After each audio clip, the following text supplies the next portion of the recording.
Hi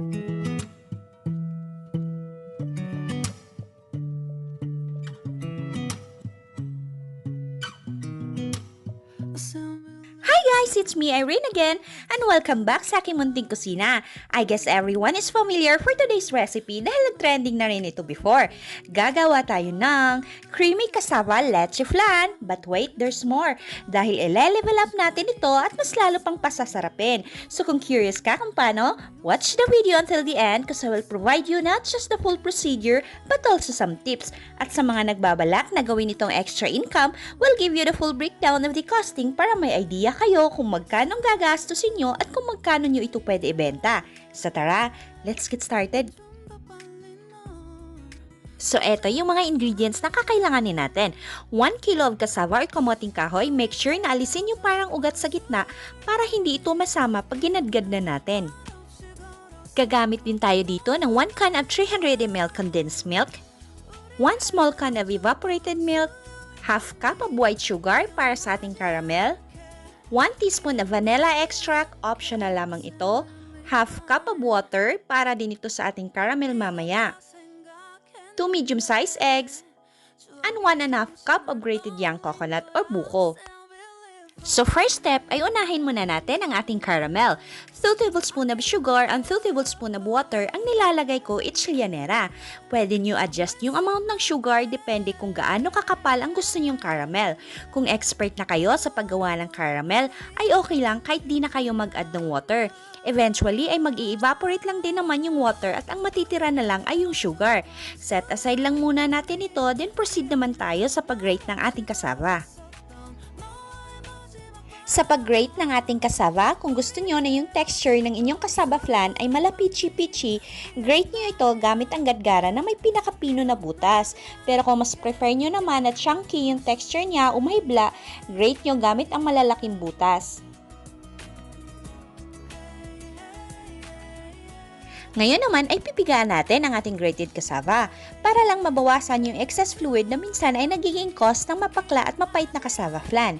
Pero wag masyadong pigain para hindi magiging dry ang ating cassava flan. Set aside lang natin ito at i-prepare naman ang ating flan mixture. In separate bowl, crack 2 eggs, add 1 teaspoon of vanilla extract, 1 can of 300 ml condensed milk, and 1 small can of evaporated milk. Then mix lang natin ito until well incorporated na ang ating wet ingredients. Next step ay combine naman natin ang ating grated cassava sa flan mixture. And by the way, sinusukat ko siya into cups para may idea kayo kung ilang cups ng grated cassava ang nagamit natin sa recipe na to. Then haluin lang natin itong mabuti until well combine na ang ating grated cassava sa flan mixture.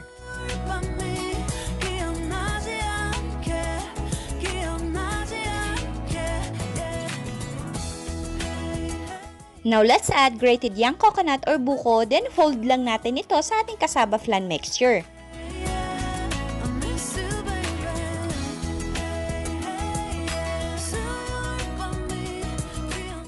Proceed naman tayo sa paglalagay ng cassava flan mixture sa ating mga lyanera. Huwag ito masyadong punuin dahil aalsa pa ito ng konti pag in-steam na.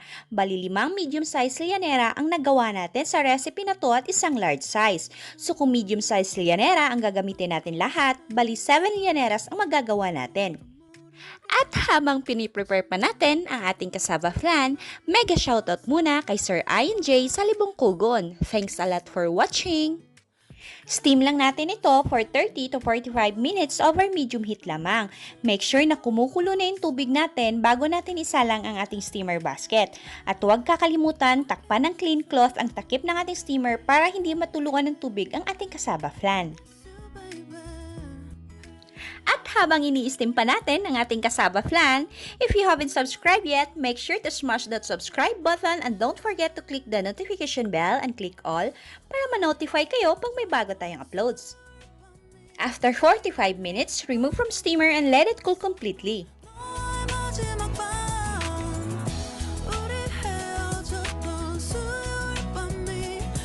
Sa pag-unmold naman ng ating cassava flan, run a knife lang sa sides ng ating lyanera.